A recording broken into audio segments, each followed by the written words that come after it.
From the lecture halls to the national stage, leadership begins right here, where ideas meet action and where students step up to shape their future.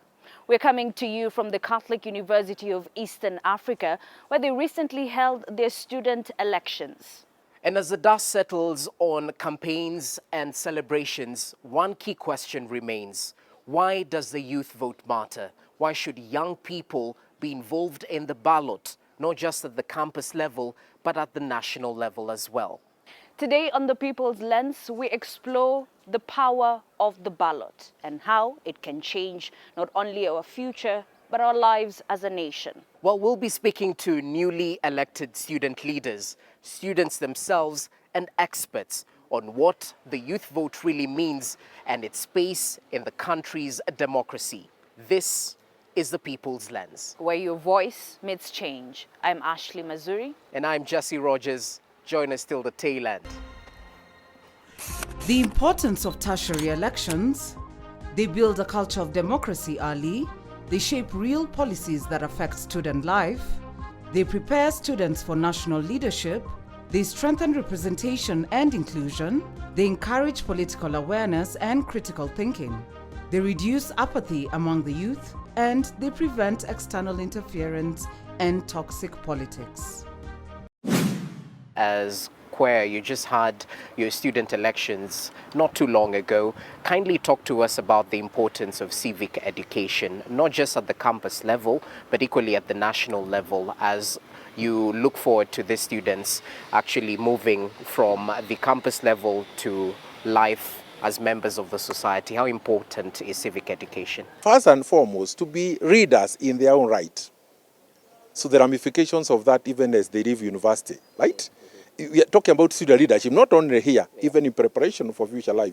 Because what creates even apathy or student not, or even citizens not understanding between their civic duty like of voting and the consequential effect of the government that they have in place is because maybe they might not understand or they were not prepared pretty early in their life. It should start to pretty early so that the issues of governance, issues of democracy are emphasized, and also they glow and they are sensitized on their involvement on the civic duty and the participation, active participation. You know, Jesse, student leadership is quite key. Let's just look at the national stage. We have Embakasi East Member of Parliament, Babu Owino, CUEA Governor James Orengo, just to name a few, Homa Bay Governor Gladys Wanga. They all started in universities. So it shows how important this platform is, even for the future. Early exposure is definitely key in terms of proper leadership. Mtoto mleavyo ndivyo akuavyo. So it's really important to instill that culture of knowing the power of the ballot at a very young age. And I think that's why IABC is endeavoring to register, is it up to 6 million new voters by 2027? So even as they do that, what exactly is happening in these campuses that will provide the nexus, that link between campus politics and the national stage? And that's why we're here at the Catholic University of Eastern Africa, just to have a conversation with some of the students. I understand this is the Faculty of Law, so we'll be speaking to future lawyers, future advocates, and even lawmakers and future leaders as well. I mean, majority of leaders are lawmakers. Yes. So it goes hand in hand, I guess. I'd be interested to know if they've registered as voters. Have you? I haven't. Let me be honest. I haven't gotten a chance to do it. Yeah. But I plan to. Okay. Question last is minute. Though, no, not last minute. We have like a year, so we still have time. But let's just be honest. Yeah. With the nature of our job, it's really hard at times to vote. I mean, if you remember 2022, we were covering the elections and we were in studio. So there's usually a bit of, well, a challenge. But you know what? The first time I voted, all you need is that work ID. You go just straight show them to it. and you go. Yeah, it's easier said when you're not in studio. Anyway, so let's have that conversation with the students. Well, it's now time for the main conversation right here at the Catholic University of Eastern Africa. We're right in front of the Faculty of Law, and some of the students who are joining us hail from this particular faculty, and we'll be getting their take on a couple of issues on today's topic that revolves around youth participation in electoral processes. And asanteni sana kutukaribisha. I will start with a general poll, a general question, just by show of hands. How many of you participated in the elections you guys just held recently? By show of hands. Whether you were on the ballot, whether you voted, that's really good. So a majority. Let's expound the conversation. On the national stage, how many of you are registered voters? Okay. How many of you intend to register as voters by 2027? So the intention is there. That's really proper. And this conversation will be trying to get your take on matters to do with campus elections and the nexus between campus leadership and the national stage. So for those of you who are campus leaders, we'll be trying to find out if you have ambitions at the national level, what ideals you stand for, and why you and not, the older generation, because we've heard of that intergenerational handover, where the old are handing over to the young, and you're the leaders of today, not just of the future. So that conversation will be really practical to the space we find ourselves in as a country. Right, Ashley? Definitely. But you know what? It's interesting because when everyone was raising their hand, one particular gentleman didn't. and I'm interested to know why. I mean, you did not vote, you did not participate in the student elections, and you equally said you're not planning to get a voter's card. Why? I don't intend to do voting because of my own reason. One being that leaders whom we have been voting for, they have been cheating us, there's nothing they have been doing. Then that is actually the main reason why I'm not willing to vote. But don't you think you're part of the change? Yes. But if you stay away from voting, how can you initiate that change? I will do engagement, like educating other people, so that if they will be willing to vote for the right person. That is the thing that I will be doing mostly. Okay, interesting. Now, even before we get to the nitty-gritties, I think maybe you can explain to us, because you're the president, how exactly is your electoral process and what are the positions that are available? According to our elections at the university, I can say they're always fair.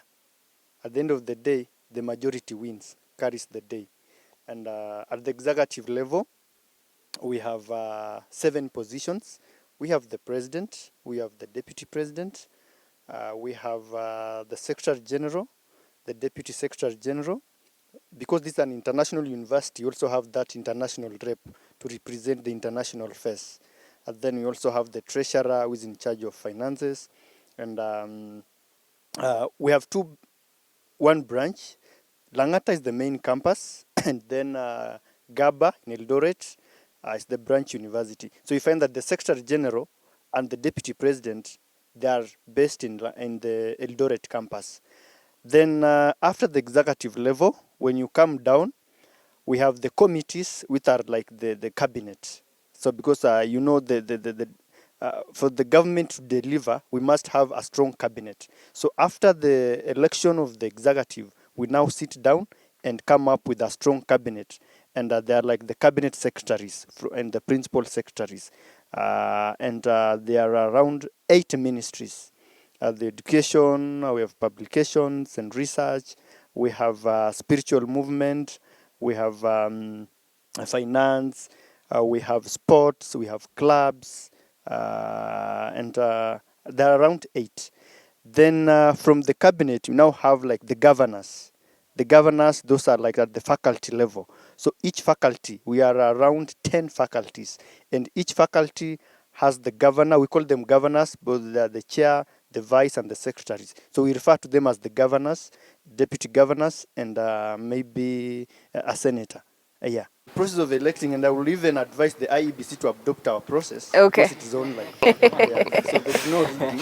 And even though people complain that there are attempts of rigging or maybe somebody hacking, but the system is not, it can't be hacked. Because if all of you go in to attack the system and you hack, you cannot hack at the same time. Let me start with the gentleman on my immediate left right here. I understand he is the governor of this particular faculty of law. As you come in, I'd like us to perhaps continue with the conversation based on what he mentioned. There are Kenyans out there, or rather in here as well, who don't think their vote really counts. At the end of the day, he might vote for someone who lied to him, or that particular voter thinks their vote doesn't count. Speak to us about the essence of participating in these democratic processes from where you sit, because I'm sure you've come across this saying that bad leaders are voted in by good people who don't vote. Yeah. What do you make of it? I believe that it is central, very critical for us to be able to ensure that we do take part in these democratic processes. This is because us choosing not to vote is us allowing for said bad leaders to be able to take those positions. Ideally, regardless of how minute you may perceive your vote to be, that is your voice to be able to ensure that there is soundness and the realization of a just government. If you choose to be able to absolve yourself, because truly, even as we look at the parliamentary system, to vote is a way to be able to give forth your proposition. To not vote is a way to give forth your proposition. But to also abstain is a way of voting. So even you choosing not to be able to take that step, to be able to ensure that you put into authority the right people, that in itself you have voted. You have voted for the wrong people. You have allowed for the people who are not supposed to be able to take up these positions to be able to do it due to your non-action. Therefore, in my own genuine positioning, regardless of how minimal you may see your contribution is, that minimal contribution brought together by multitudes of people is what will realize a better Kenya, a better government, and a better people for each and every envisioning that has been brought forth by the leaders that we have. At the end of the day, we're trying to build a nexus between campus politics and the politics at the national stage. And I've heard the president speaking that students vote on ideals, on the agenda, on the manifesto that has been presented. You don't vote along party lines or ethnicity, balkanization, and all that. At the end of the day, what lessons can we learn from the campus elections that we can inculcate at the national level when it comes to our voting habits, which I'm sure you know of? I mean, here in campus, the campus election that we've just had recently, the way we conducted our campaigns, it only showed that we are here not only to propose, say I'm a lawyer, say I'm a Kamba. No, we're not looking at that. We're looking at the change that we're seeking to bring. For example, Mr. Seth here, the faculty president of law, he proposed for transparency, accountability, and these are the things that he holds dear to himself. When you look at the national politics or the national level, the kind of politics that we are perpetuating, the leaders that they are perpetuating, it's a very falsified kind of preposition or kind of an ideal that they are putting forth to us. Someone tells you that, we are going to do this, we are going to do that, and yet we know that very well these people are not accountable, these people are not transparent. They've been in the system for the past, say, 30 years, but there's nothing new that they are bringing to the table. And I think that's the greatest difference that we have as the youth here in the campus, as compared to what we are having at the national level. Because here, we know that if you give Seth a position, he's been the chair, he's a committee person in the Moot Court Society. We've seen what he's done. He's someone who's proven, he's credible enough that when you give him this position as the faculty chair, we are able to know that he's going to be accountable for his actions. Everything that he's going to do, we can be able to hold him to account. Every decision that he makes, it's going to be transparent enough for us to be able to trace it and to be able to analyze it for the realization of our own betterment. So there are mechanisms to hold him accountable. Yes. If he promised and he doesn't deliver, you can call him, unamuita mkutano kidogo, eh? Correct. Yeah. Yes, we can call him back, tell him, you know what, Seth, this is not right. This is what we want from you. But look at the national level. If the parliament is holding the executive to account, the executive doesn't really give it doesn't care at all. If you're going to oversight us, okay, we are going to do this regardless. We look at the courts. When the court is issuing out orders to the members of the executive, say the cabinet, we've seen it time and again. They're not appearing to court, contempt of court. Parliamentary committees are issuing out these summons for them to appear before the committees to be able to be held account. They're not honoring it. You see, that's the greatest difference that we have at the faculty level, here at the school level, and at the national level. Number one, he talked about perception. The fact that the perception out there is that my vote does not change much, right? And then he talked about the fact that we need to keep our leaders accountable. So from your perspective, I don't know if you participated in these elections that were held just a few days ago. What drove you to be part of that change? You want your voice heard. What pushed you towards that? I took part in this election because I don't really know much about Seth, but from the way he is, I saw a determined leader, a leader who cares about our needs, a leader who he is not really that much popular to the people, but he got the position due to his conduct. And that encouraged me to vote.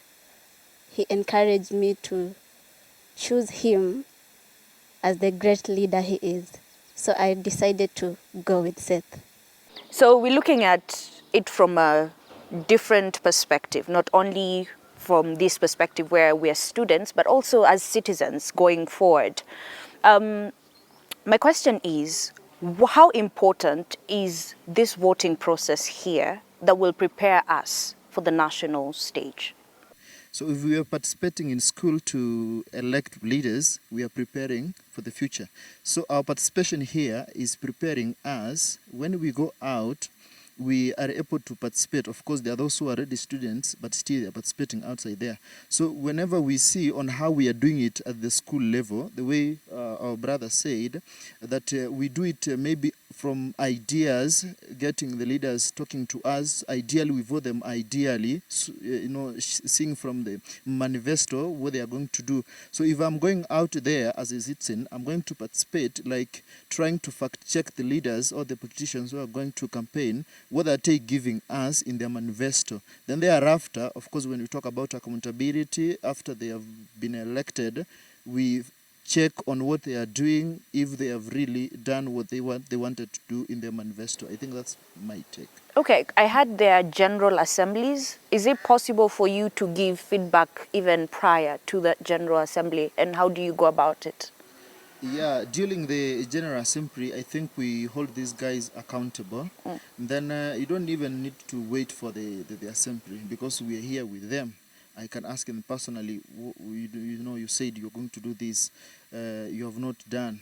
Then even when we see they have done already, we also congratulate to whatever someone has done. The bad thing is that for us human beings, not only Africans, we are too much negative, to hold people, you didn't do this, you didn't do, but we don't really, congratulate whatever they have done. There's a section of the youth who might not feel like their vote counts.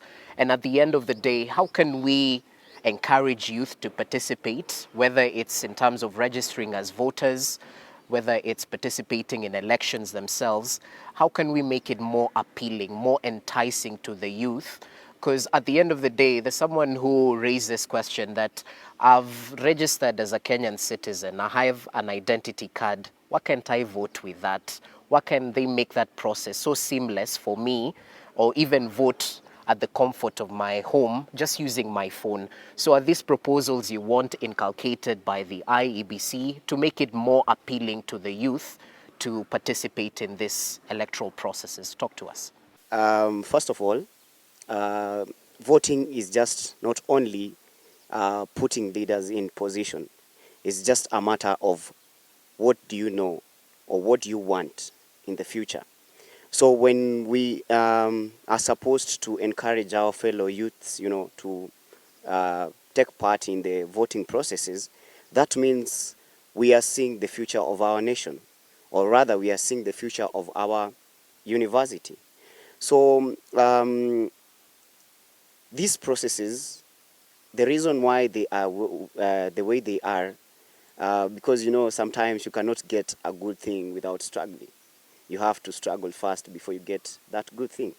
So that shows the humility and also the stronghold of youths to go and vote, Because if you have brought this process to be very simple, it might have also implications.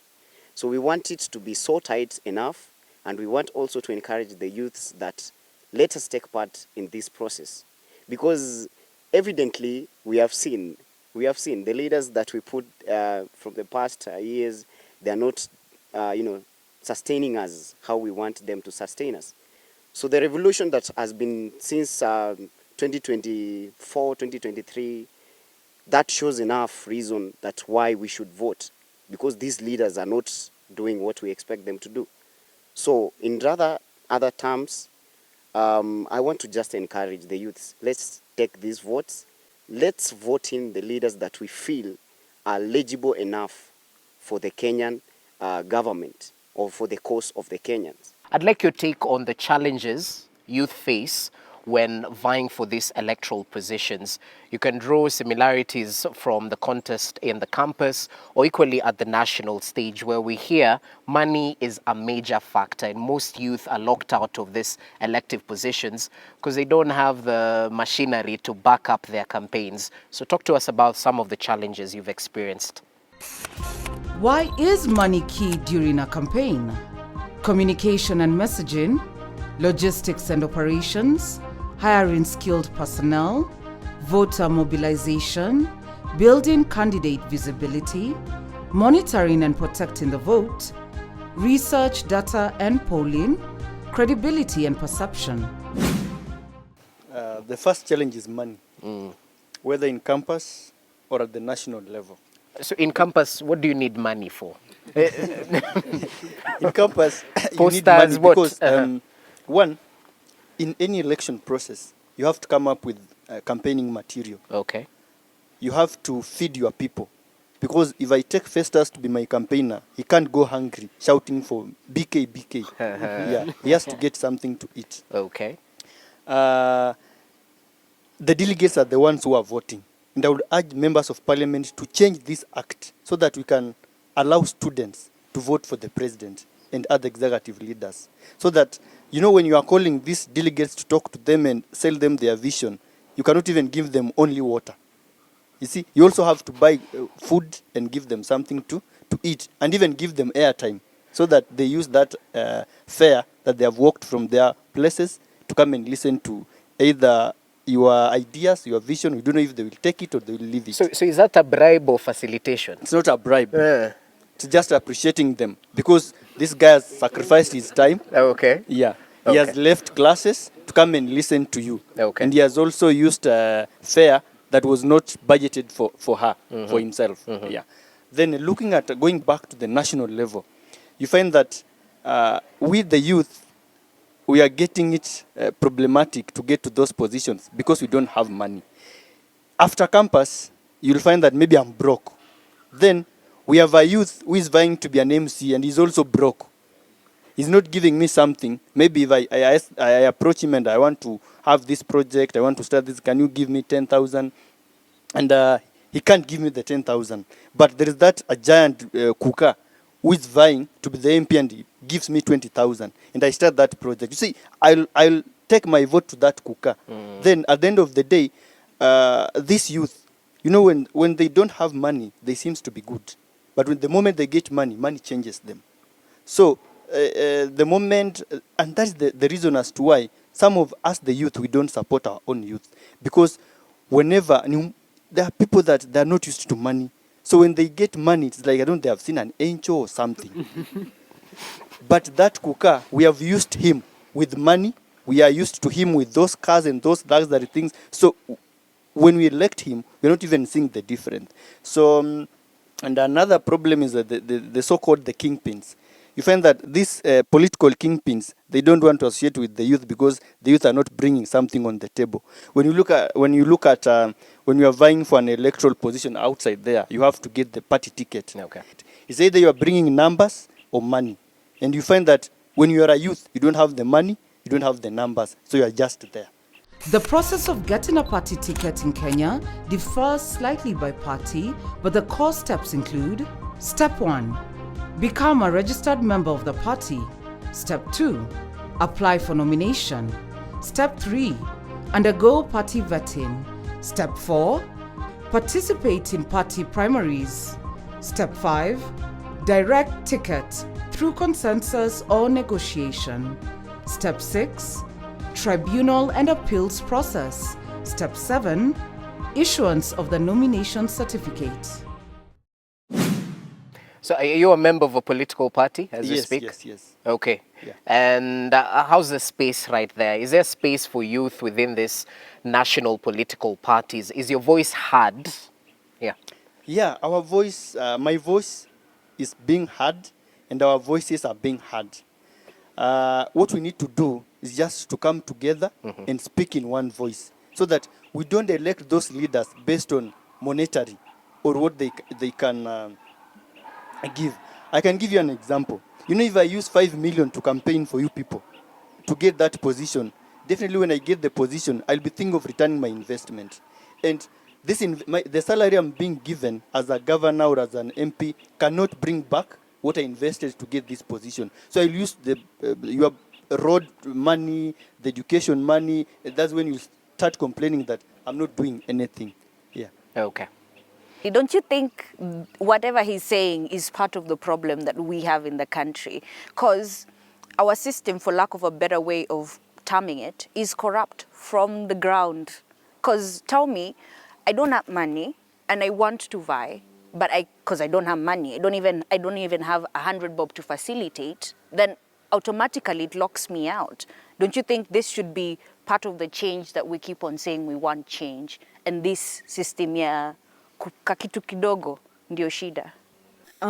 Actually, I think you're right, because if money is everything, then the world cannot move forward. Because if, for example, if BK didn't have the access, to feed his people who are supposed to, campaign for him, then he wouldn't have been here now. But we thank God he found his ways to, and I feel like it's also a major problem also in the nationals, because you might find someone who has the potential to become the president seated somewhere there, but because they don't have the finances to come forward for them to be seen, for them to be voted by the people, it's actually a challenge. So I don't know how we can cope with that problem to make it a way that money shouldn't be, the core factor to leadership, because it's really draining some potential people out there. Yeah.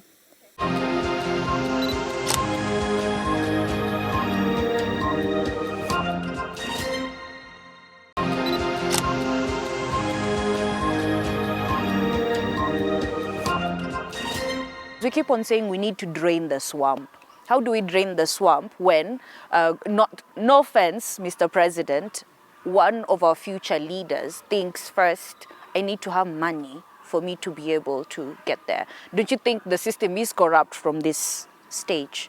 I honestly believe that the problem that we have as a generation, or the problem we have as Kenyans, is instant gratification of the small issues that I will term them as small, that we have, especially as the students. Because as a comrade, I would believe that if somebody can buy me smocha and tells me to go and jump on his campaign trail, I will do that. Instead of actually going and listening to this person and bringing his agendas to the table and telling me, even without this position, these are the results I was able to bring, is what will help. So as the Gen Zs, or as the people in the campus campaigns or in the campus elections, if we are able to look past the instant gratification and look at the long-term aspects of what we are going to gain as a people, that's the only thing that can help us.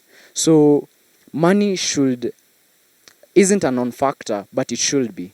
It should be. What we are supposed to look at is his manifesto and his results. That's what we can actually look at. And I would love also to touch on something that he asked about my vote counting. And I believe that the journey of 1,000 steps begins with 1 mile. So my vote actually matters, but I would love to be enticed as a Gen Z to actually get into the electoral process. I wouldn't love to, if there's one thing that we love as a generation or as people, we love a lot of convenience. So I don't see the point of moving from my house, walking all the way to some IBC station and registering for a vote. Then after that, I have to go again during the general elections, walking and camping there from 5 a.m. to actually get a chance to vote. I would love it to be at the convenience of my phone, whereby I can wake up, register as a voter, and when the general elections come, I can vote there. If there were able to be systems that can actually allow us to have such a stable or a convenient way to have our votes count and have our votes so transparent, like in the case of our general elections, of our campus elections, we were able to monitor the progress. There was a system it was very clear that every candidate who was vying we would monitor who is in the lead, who is not in the lead. And giving this role to media is quite punitive, because the media houses are actually powerhouses which are dominated by these political parties and these political leaders. So if we would have a system that is so neutral and so non-biased that we can be able to monitor how our votes are being counted, and not by an individual whereby we are seeing papers being counted, but actually our votes and our say and what we think of, or what we would love to happen, we can see it happening, and we can see it actually on the ground. Okay. We can monitor it on the media. You're saying you need convenience. We're in a developing country. So what about those who cannot be able to get your convenience, number one? Number two, you talked about having a fair process. Even with IEBC and it being electronic and all that, we're seeing rigging. So how do we stop rigging if we go your way? Coming down to the campus elections, Okay. we were able to have a system. I don't know which system they used, but we had a system that was so stable and so secure. So I don't see a reason why not the national level couldn't adopt this, why the national level couldn't look at this. Yes, I agree that we are in a developing country, and we have people, our grandmothers and our grandfathers, or our fathers even, who aren't able to look or who aren't able to access the smartphones and actually vote. And that's where we can have specialized systems for them, whereby they can go vote physically, but then their input into a system that is so secure that we can be able to vote so peacefully and so equally. Because I don't see the point of investing billions of Kenyan shillings of our taxpayers' money into flying in voting papers from abroad, so as they can also be counted and put into a system. I don't think that is the way to go, honestly. Okay, so we are a work in progress. So clearly, youth have so many ideas. Practical, non-practical, we have them. They can be tried and tested and seen if they can work. But at the end of the day, sadly, we're not being listened to. So how do we advance? One of the problems, or one of the reasons why youths are not being heard, is because in these spaces where we expect to be listened to, then youths are not in these spaces. They're only like specific people who are, let's say, older, who have always been there and they don't want to change. So what we can do is people who are, I believe that the youth should actually be given a platform where it's just purely for the youth, and where they can air their views. And also we should like open up more spaces in these like commissions for the youth to actually be involved more. Yeah, that's what I believe.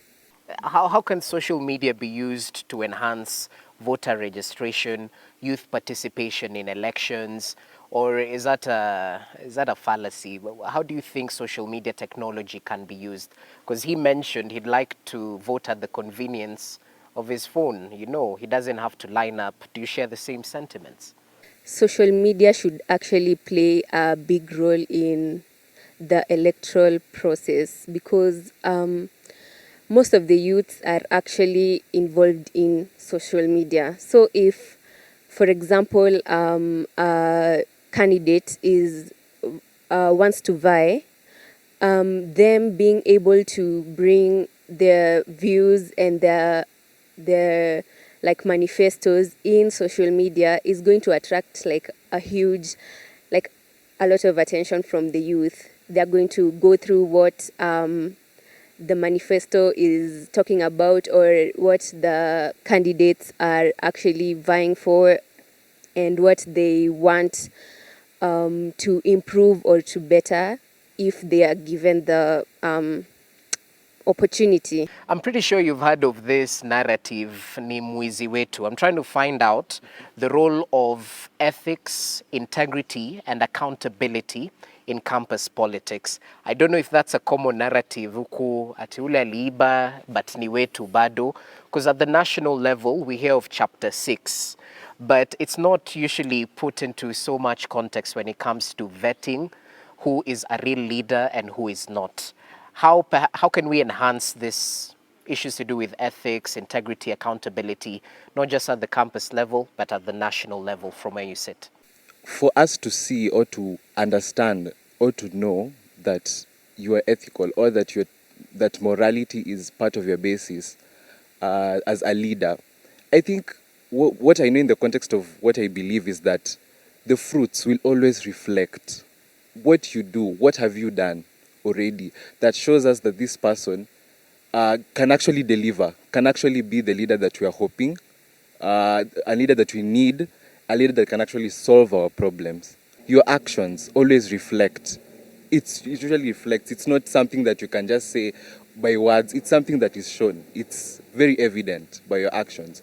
I think you being able to exercise those actions at a small point or at that small level in which you are in, before even you go to a higher level, it should reflect that ethical practice that you have been trying to uphold from that level onwards. And why should ethics matter to voters? At the end of the day, you know, at times voters don't care. Akona pesa, atatugawia, and I'm sure you've had that narrative, chukua pesa yake, but to vote vingine, you know. So how should we cut that link in terms of being financed by money which has been gotten through corruption and whatnot? Why should Kenyans care about ethics and integrity?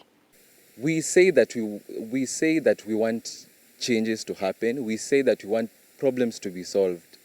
We say that we need people who are going to listen to us, people who are going to actualize our goals as a country in order to move forward. So I think as a person, you should be able to tell. You should be able to tell. At the point of ethics, it must be important because at the end of the day, how is your future looking? Are you going to look at this person, you're going to say that if I stick with this person, because of what I'm seeing, the way he's carrying himself, the way he's portraying a leader, is shaped in morals, is shaped in principles that showcase that this person is a leader.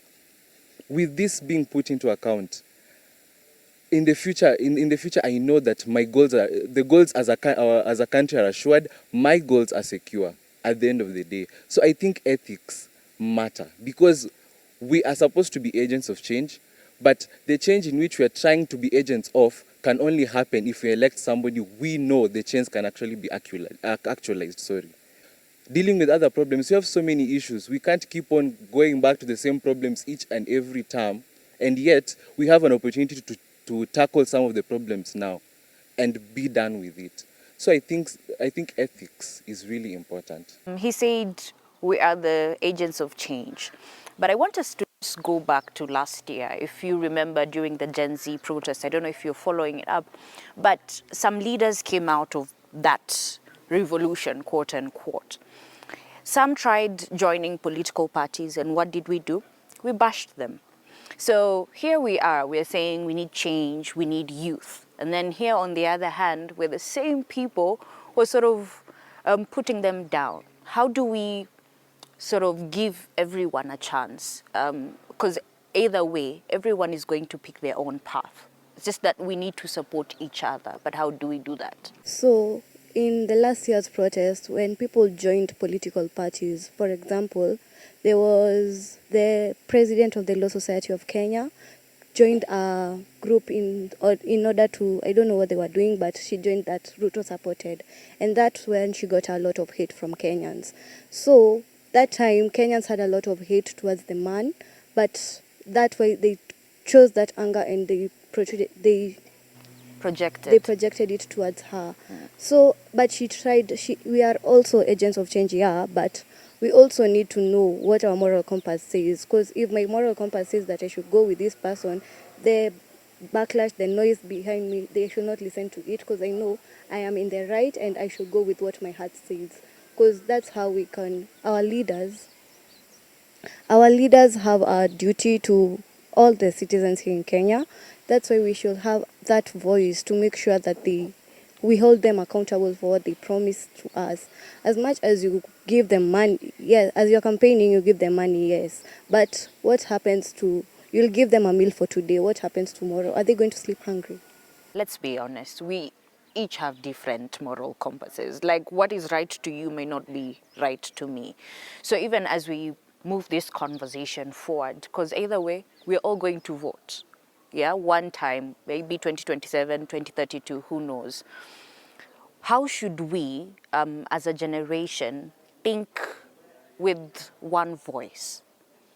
If we're saying, for example, we want so and so because his moral compass is the same with, or he has ideals that we sort of share, the same ideologies and all that, how do we then mobilize so that we vote towards the change that is really needed?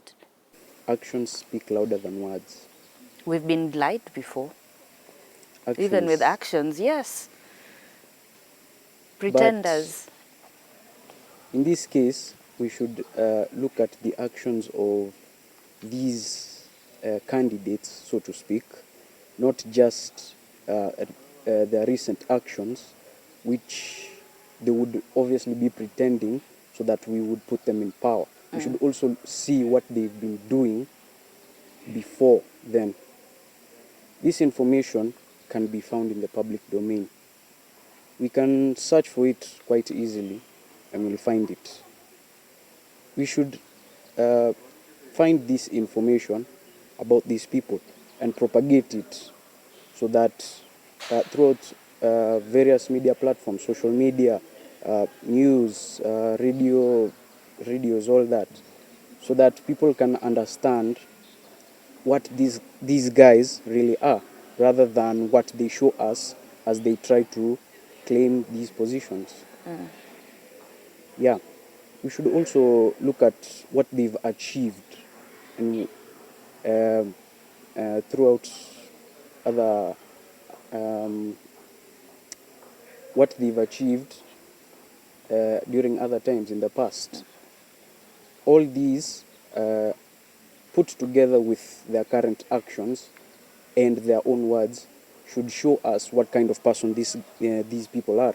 If they are genuine from the beginning up until now, we'll know. But if not, if they are bad people and now they pretend, we'll know. Why do you think youth voter turnout remains a big challenge in Kenya? Despite being the majority, you hear time and time again we're the majority, but when it comes to the ballot, as early as 3, 4 a.m., you'll see people of the older generation actually lining up to vote, and they know the essence of having that voter's card. Why is it different with our age group?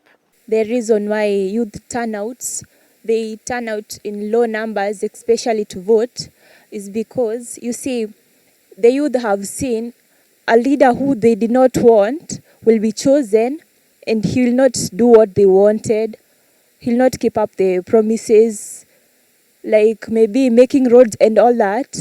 He'll not be doing what is necessary. So they just say, like, why should we waste our time, go there and vote for a leader who will not even be elected or will be chosen?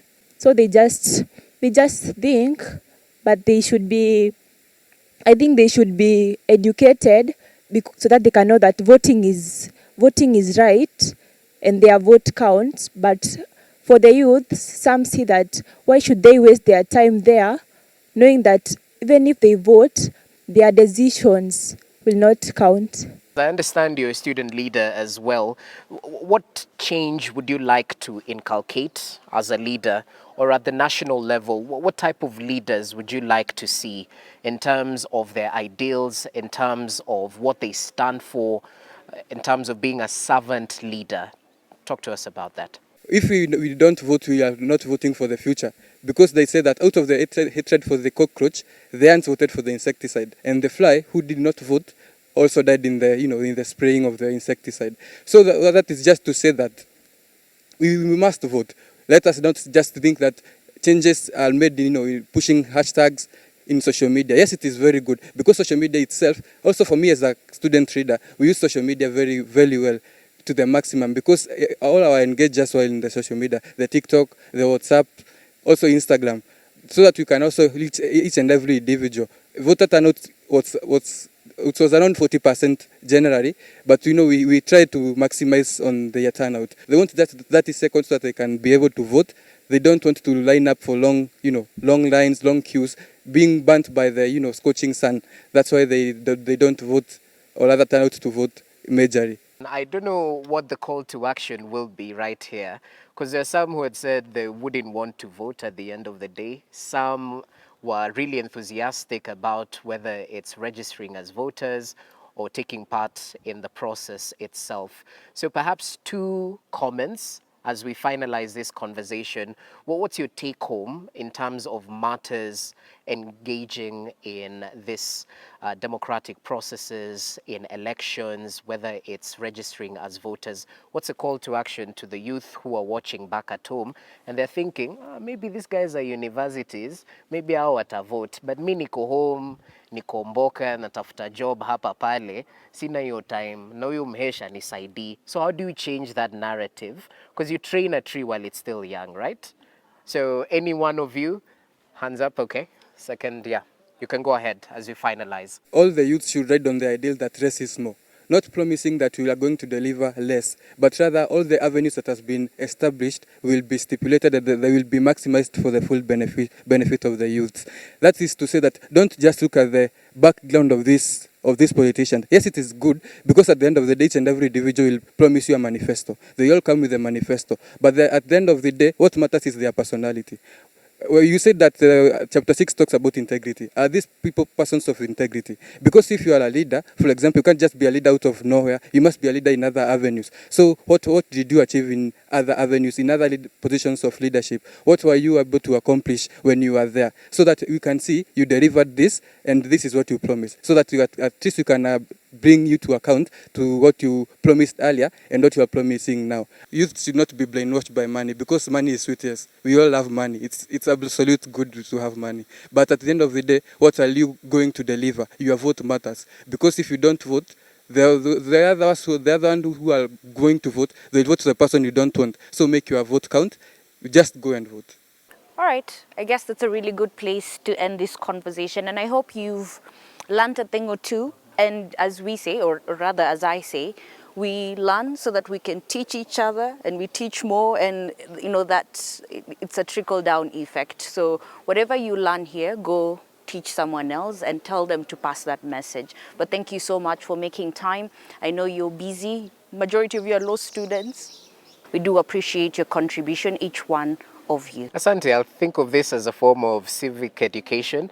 So we've definitely passed the message coming from these sharp young minds. It definitely shows what Kenya has to offer, not just in the future, but in the now as well. So asante sana for your time. All right, as always, the hashtag is The People's Lens, at Ashley Mazuri, at the Jesse Rogers, at KTN News KE, at Standard Digital. Our SMS line is 22151. You can always hit us up, and of course, we'll be coming to your campus or your area code, and we'll be discussing more issues that can bring change. I'm Ashley Mazuri. And I'm Jesse Rogers. Thank you so much for watching. This is The People's Lens. Enjoy the rest of your viewing.